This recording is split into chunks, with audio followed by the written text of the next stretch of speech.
नमस्कार। आज हम भारत की आज़ादी के सफ़र को एक ज़रा अलग नज़रिए से देखने वाले हैं। हम बात करेंगे उन संगठनों की, उन ऑर्गेनाइजेशंस की जिन्होंने इस पूरे आंदोलन को शक्ल दी। तो सवाल ये उठता है कि कोई भी नेशनल मूवमेंट आखिर जन्म कैसे लेता है? क्या ये बस किसी एक बड़ी घटना का नतीजा होता है या इसके पीछे और भी बहुत कुछ छिपा होता है?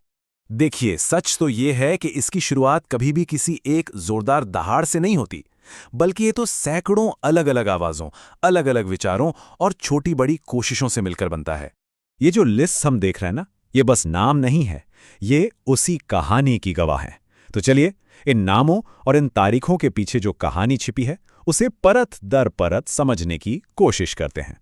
तो कहानी की शुरुआत होती है सुधार के उदय से। मतलब जो शुरुआती ऑर्गेनाइजेशंस थीं, वो सीधे सीधे पॉलिटिकल नहीं थीं। उनका फोकस था एकेडमिक डिस्कशंस और सोशल चेंज पे। आप देखिए, 1784 की एशियाटिक सोसाइटी से लेकर 1851 के बालिका विद्यालय तक का जो ये पूरा दौर था ना, ये ज्ञान और समाज सुधार का था। एक तरह से इसने आने वाले कल के लिए जमीन तैयार की। तो सबसे पहले देखिए, 1784 में विलियम जोन्स की एशियाटिक सोसाइटी। इसका मकसद पूरी तरह से अकादमिक था।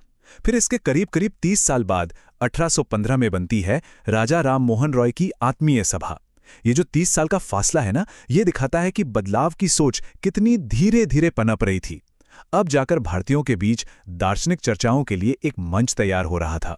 और राजा राम मोहन राय को तो भारतीय पुनर्जागरण का जनक भी कहा जाता है ना? उन्होंने सिर्फ आत्मीय सभा ही नहीं बनाई, बल्कि 1828 में ब्रह्म समाज की भी स्थापना की। और इसी ब्रह्म समाज ने सती प्रथा जैसी कुरीतियों के खिलाफ आवाज उठाई और सामाजिक सुधारों की एक मजबूत नींव रखी। अच्छा, अब जो बात बहुत इंटरेस्टिंग है वो ये है कि साल 1851 में, एक ही साल में दो बिल्कुल अलग तरह के आंदोलन सामने आते हैं। एक तरफ दादा भाई नौरोजी की रहनुमाई मजदाए सिंध सभा थी और दूसरी तरफ ज्योतिबा फूले का बालिका विद्यालय, जो लड़कियों की शिक्षा के लिए भारत का पहला स्कूल था। ये क्या दिखाता है? यही कि सुधार की जो लहर थी वो अब हर समुदाय और हर वर्ग तक पहुंच रही थी। चलिए, अब कहानी में थोड़ा आगे बढ़ते हैं।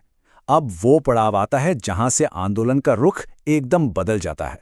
अब बात सिर्फ सामाजिक सुधार की नहीं रही, बल्कि मांग होने लगी स्वशासन की, यानी सेल्फ रूल की। और पता है, इस दौर में संगठनों के नाम भी बदलने लगते हैं। सभा या सोसाइटी जैसे शब्दों की जगह अब लीग और पार्टी जैसे शब्द सुनाई देने लगते हैं। और ये अपने आप में एक साफ संकेत था कि अब पॉलिटिकल इरादे कितने मुखर हो चुके थे। तो 1916 की होम रूल लीग से लेकर 1924 की हिंदुस्तान रिपब्लिकन एसोसिएशन तक ये जो दौर था, ये सीधी पॉलिटिकल एक्टिविज्म का दौर था। यहाँ एक बात पर गौर कीजिए। एनी बेसेंट का नाम दो बहुत ही जरूरी संगठनों से जुड़ा है। एक तो 1916 में तिलक के साथ होम रूल लीग, जो स्वशासन की मांग कर रही थी, और फिर ठीक अगले ही साल 1917 में विमेंस इंडिया एसोसिएशन। ये कितनी खूबसूरती से दिखाता है कि कैसे देश की आज़ादी और महिलाओं के हक की लड़ाई, दोनों आंदोलन साथ साथ चल रहे थे। अब 1920s की शुरुआत में दो अलग अलग रणनीतियां सामने आती हैं।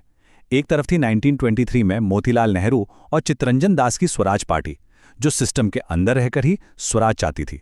तो वहीं दूसरी ओर ठीक एक साल बाद 1924 में सचिंद्रनाथ सान्याल की हिंदुस्तान रिपब्लिकन एसोसिएशन, जो कि एक रेवोल्यूशनरी संगठन था। मतलब साफ है, मंजिल एक थी पर रास्ते बिल्कुल अलग अलग चुने जा रहे थे। और अब हम आंदोलन के सबसे इंटेंस फेज में आ गए हैं। यहाँ अब सिर्फ स्वशासन की बात नहीं हो रही, बल्कि अब मांग है पूर्ण स्वतंत्रता की। और सामाजिक न्याय के लिए जो संघर्ष है वो सबसे ज्यादा मुखर हो जाता है। इस दौर में बी.आर. अम्बेडकर का योगदान बहुत ही ज्यादा महत्वपूर्ण है। 1924 में बहिष्कृत हितकारिणी सभा और फिर 1936 में स्वतंत्र श्रमिक पार्टी, इन संगठनों की स्थापना के साथ उन्होंने सामाजिक न्याय और मजदूरों के हक की लड़ाई को आज़ादी के संघर्ष का एक अटूट हिस्सा बना दिया। और इसी बीच भगत सिंह जैसे क्रांतिकारियों ने 1926 में नौजवान सभा की स्थापना की। और फिर देखिए, 1928 में बनती है हिंदुस्तान सोशलिस्ट रिपब्लिकन एसोसिएशन। इसके नाम में सोशलिस्ट शब्द का जुड़ना बहुत कुछ कहता है। ये बताता है कि अब आज़ादी का मतलब सिर्फ अंग्रेजों से छुटकारा पाना नहीं था, बल्कि किसानों और मजदूरों पर आधारित एक बराबरी वाला समाज बनाना भी था। हाँ, पर यह याद रखना भी जरूरी है कि एक तरफ जहां क्रांतिकारी गतिविधियां बढ़ रही थीं, वहीं सामाजिक सुधार का काम रुका नहीं था। 1932 में महात्मा गांधी ने हरिजन सेवक संघ की स्थापना की। ये इसका एक बहुत बड़ा उदाहरण है। इसका मकसद था समाज से छुआछूत को जड़ से खत्म करना। और फिर आज़ादी की लड़ाई के बिल्कुल आखिरी दौर में सुभाष चंद्र बोस ने दो बहुत बड़े और साहसिक कदम उठाए। पहले 1939 में फॉरवर्ड ब्लॉक की स्थापना और फिर 1943 में आज़ाद हिंद सरकार का गठन। ये अपने आप में पूर्ण स्वतंत्रता की दिशा में एक निर्णायक घोषणा थी। तो इस पूरे सफर को देखने के बाद क्या समझ में आता है? यही कि ये एक ऐसी विरासत है जिसे किसी एक ने नहीं बल्कि कई अलग अलग आवाजों और विचारधाराओं ने मिलकर बुना है। सोचिए जरा, 1784 की एक एकेडमिक सोसाइटी, एशियाटिक सोसाइटी से लेकर 1943 की एक समानांतर सरकार यानी आज़ाद हिंद सरकार तक का सफर। ये करीब 150 सालों का एक ऐसा बदलाव था जिस पर यकीन करना मुश्किल है। ये दिखाता है कि ये आंदोलन कितना इवॉल्व हुआ।